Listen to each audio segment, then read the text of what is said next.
with the help they need. Studies have shown that asking people about suicidal thoughts and behavior does not cause or increase such thoughts. Asking someone directly, are you thinking of killing are you thinking of killing yourself, can be the best way to identify someone at risk for suicide. Okay, let's assume that asking someone that you want to commit suicide, can that person be able to answer that yes, I want to do so? Yeah, it happens. It happens. Yeah, she can say yes. It just depends to the mood of the time, but she can say yes. Okay, so do other people say I want to commit suicide to get attention?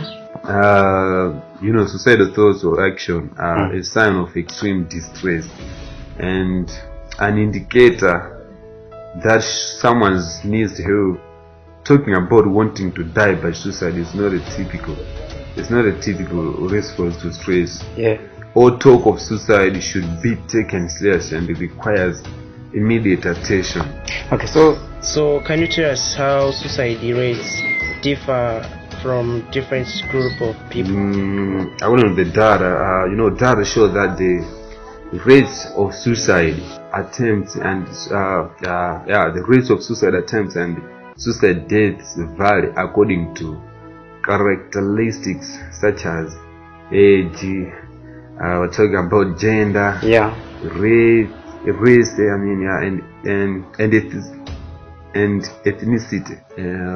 We're talking about geographic location. Yes. The most recent statistics on suicide and more information about suicide risk are available on the Center for Disease Control and Prevention Suicide Prevention webpage and the National Institute of Mental Health Suicide Statistics webpage.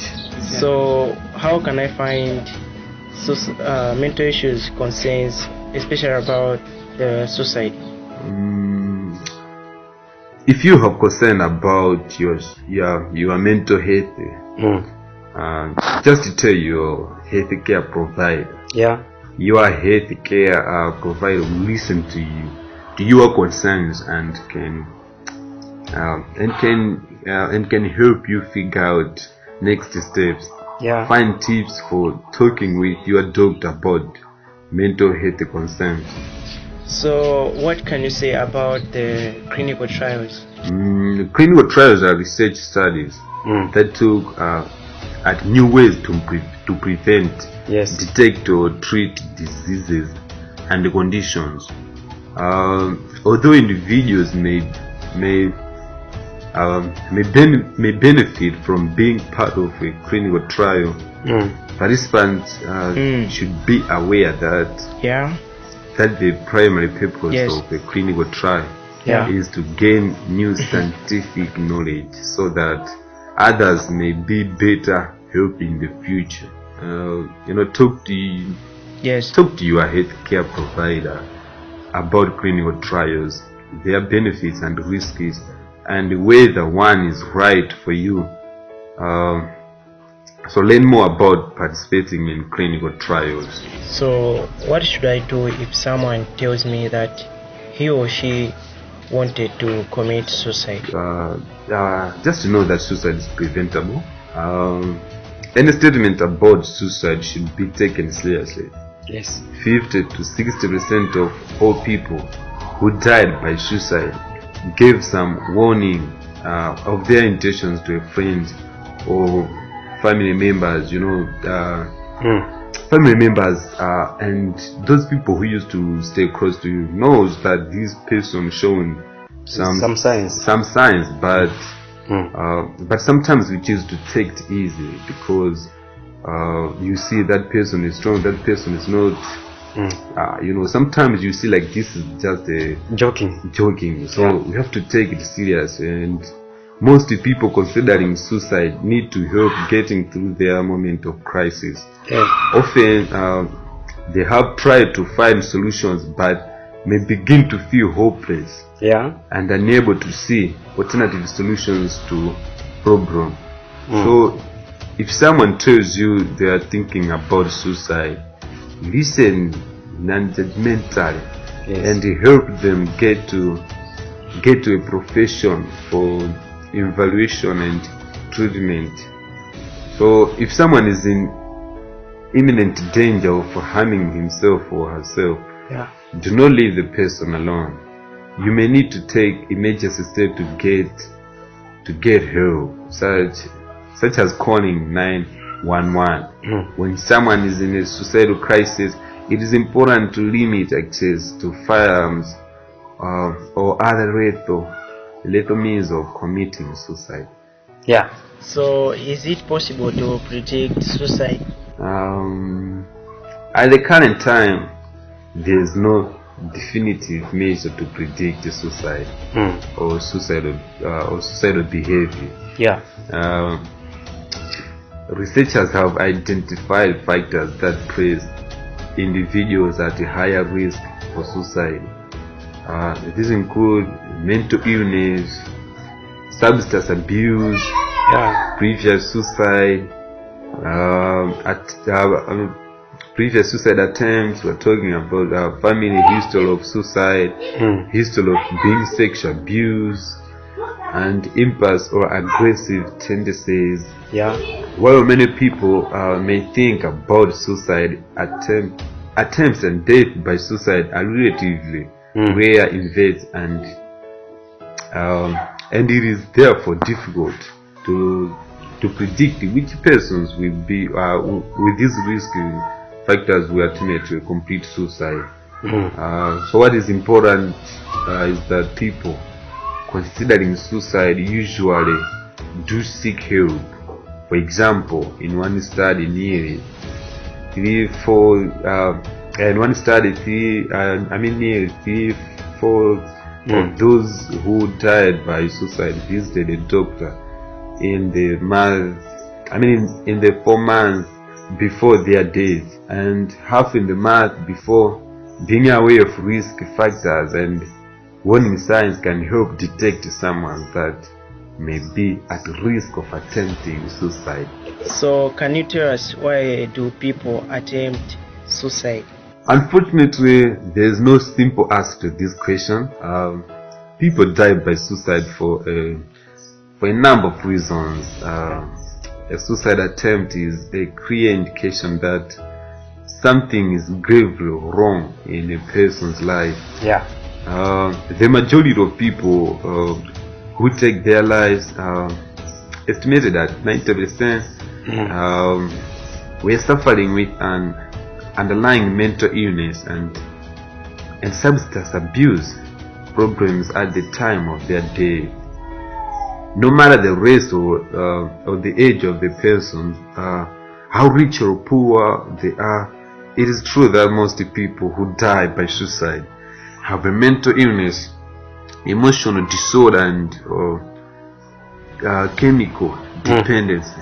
The most common underlying disorder is depression.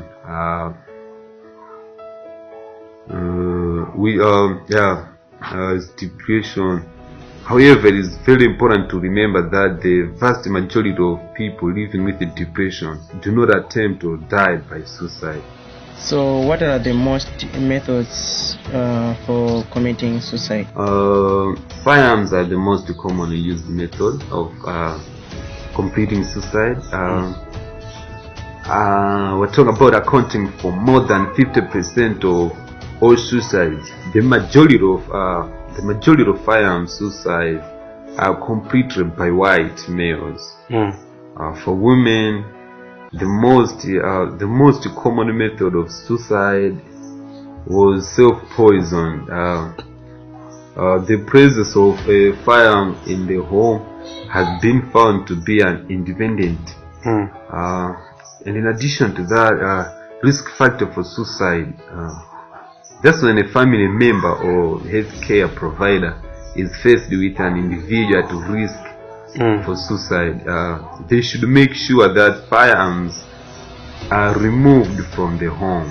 So why do most men commit suicide than women? A good question. More than 4 times as many men as women died by suicide. Yes. But women attempt to suicide 3 times more than during their lives than do men. A probable reasons for higher suicide rates in males is that males tend to use more lethal methods, e.g. firearms. Yeah. And women are more likely to use less lethal means, such as self-poisoning. Yeah. In countries where the poisons are highly lethal, or where treatment resources scarce, risky is rare, and female suicide outnumber males. Additionally, males are more evolved than females in all forms of aggressive and violent behavior. So, can be the risk of suicide be inherited? While suicidal behavior is not genetically inherited, it can be socially learned from significant others, and many risk factors for suicide can be inherited. A healthy person talking about a suicide or being aware of a suicide among family or friends does not put them at greater risk for attempting suicide. And mere exposure to suicide does not alone put someone at greater risk for suicide. However, when combined with a number of other risk factors, exposure to suicide can increase someone's likelihood of an attempt. Major psychiatric illnesses, including bipolar disorder, major depression, schizophrenia, alcoholism, and substance abuse, and certain personality disorder which run in families increase the risk for suicidal behavior. And this does not mean that suicidal behavior is inevitable for individuals with this family history. It simply means that such persons may be more vulnerable and should take steps to reduce their risk, such as getting evaluation and treatment at the first sign of mental illness. Okay, so why do most people attempt suicide when they are stressed? Sometimes a severe depression, persons contemplating suicide doesn't have enough energy to attempt it. As the depression leaves, they may regain some energy, but feeling of hopelessness remain, and the increase the energy level may contribute to acting on suicidal feelings. Another theory proposes that a person may give in to depression because they can't fight it anymore. Resolving to die release some anxiety, which makes them appear calmer in the period of preceding a suicide attempt. This is now the end of our episode for today, and I would like to extend gratitude for having you in this interview. For the listeners, this is now the end of our episode for today.